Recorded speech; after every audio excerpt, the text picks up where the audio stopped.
So the FHA 3 to 4 unit self-sufficiency test is a guideline that pops up when you least expect it. Everyone kind of forgets about it until you're doing an FHA 3 to 4 unit. Now, this is a guideline that says the property must be self-sufficient so that the rents, so 75% of the rents or the operating income statement rents, need to cover the PITI of the new loan.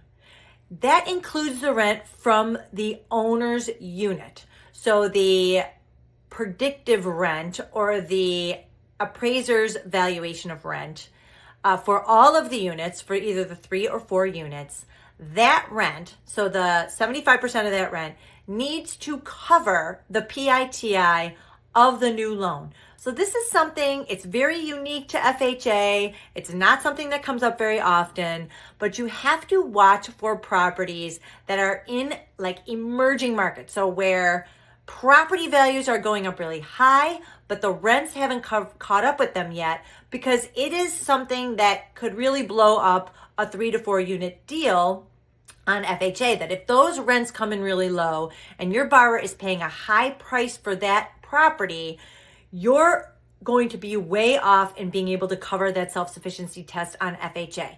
It can be found in the guidelines here.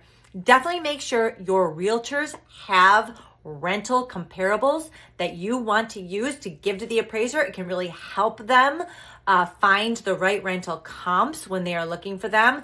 We want it to be as high as possible because this is something that can really come back to hurt your 3 to 4 unit FHA loan.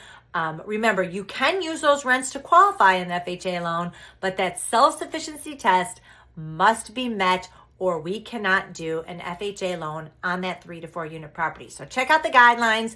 Make sure you're covering it with your realtors and your borrowers when your borrowers are doing FHA financing on 3 to 4 unit properties. If you have any other questions about FHA loans, please reach out. I'd be happy to help.